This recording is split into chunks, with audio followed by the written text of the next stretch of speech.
Okay, I want to say welcome. I want to say thank you. I want to say good afternoon, good morning, good night, good evening, wherever you are watching.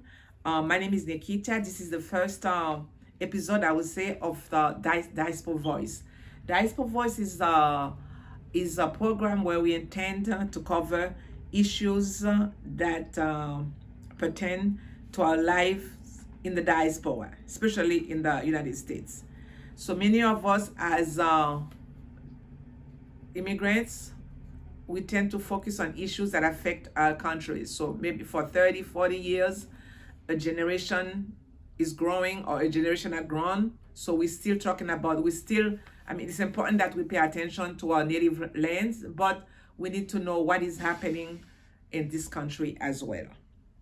So as an educator with a theological formation, so I will talk about how school and faith can communicate so we can have, I know there's separation of church and state, but as a Catholic, I know the Irish had their own schools. When they came to this country, they had their own school to educate their children. So as blacks in the diaspora, so how can the church, because the church is a powerful entity in the community, so how can the churches and the schools communicate? How can we work together to enhance the education that the black children are receiving?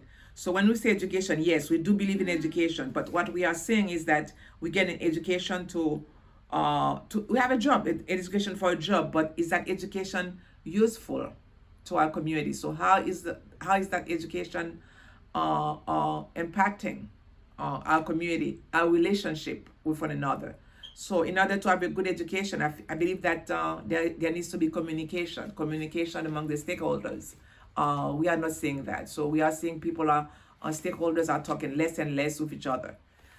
So we need that communication to occur. The environment where the child is, the school environment, the home environment, basically like a quiet place to work, a laptop, a computer, to work. So we need to work with the environment, like even the enrichment. So everything. What I'm saying is that a lot of us depend on the school to do everything, but we do have to do our parts as leaders in the community.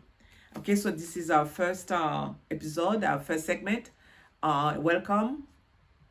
Thank you for watching us. So we'll be talking more about education and how community leaders, community stakeholders, community entities, like the faith communities, the non-profits, how can we work together for the betterness of the larger black in the diaspora? Thank you. See you next time.